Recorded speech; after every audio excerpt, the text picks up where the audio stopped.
especially among women. And I've noticed recently that a lot of homeless people in Wagner County have been getting arrested for just sleeping outside. Yes. What is your plan to help deviate from that? Because I was a homeless teen who was unfortunately arrested and due to that. I'm so sorry. Thank you for sharing. By the way, Braley is a first-time voter. This will be your first time. Any other first-time voters? I'm a new citizen. Oh, nice! Awesome. You all are how we're going to win, by the way. You know. Yes. But great question. I have always been concerned about women's incarceration rates. Just so you know, a little background, when I worked for the Girl Scouts, my job was to help young girls that were at risk of the criminal justice system or the juvenile system have positive pathways, specifically through Girl Scouting, leadership programming, STEM education. Worked with girls in our schools, county detention facilities. I worked with mothers who are incarcerated. I, for a little while, worked for Oklahoma Messages Project. If you're not familiar with it, it's a small organization that does an incredible amount of work filming parents who are incarcerated reading to their children, and then we take the DVD and attach it to a book so that it's to increase literacy rates, but also the connection between parents and their children. So I'm saying that to say that I have always been committed to criminal justice reform.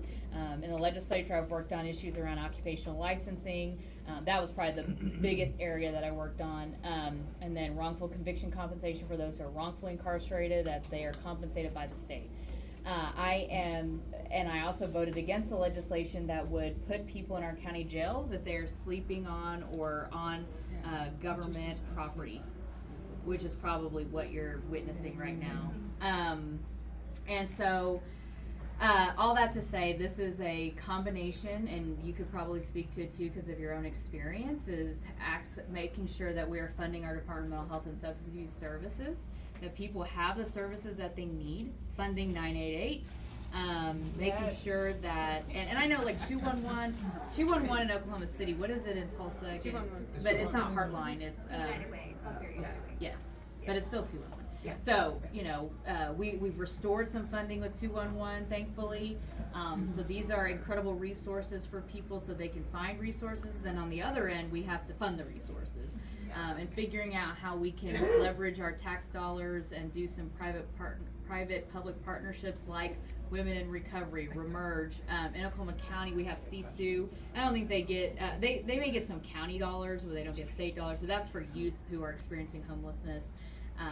But working with agencies and nonprofits that are on the ground, because really it's about, the housing issue is not enough affordable housing. We don't provide people the services that they need to get back on their feet, and then also collaborating and having a statewide approach versus not the kind of approach that the governor has where you just like bring a bulldozer and you start bulldozing stuff and picking up people's private property, but instead working with communities. He disbanded his homelessness advisory council to bring that back, and where we're facing the biggest challenges to have those leaders come together, and we put policy together that helps folks who are honestly mostly just experiencing a rough time and need another chance. But with incarceration specifically, most of the people who are serving or incarcerated right now are coming back to our communities. They're not going to be in prison for their lifetime, a majority. So second chances around jobs, housing, healthcare, the things that get people back on their feet, just like we all need and want and have, and some more stability in their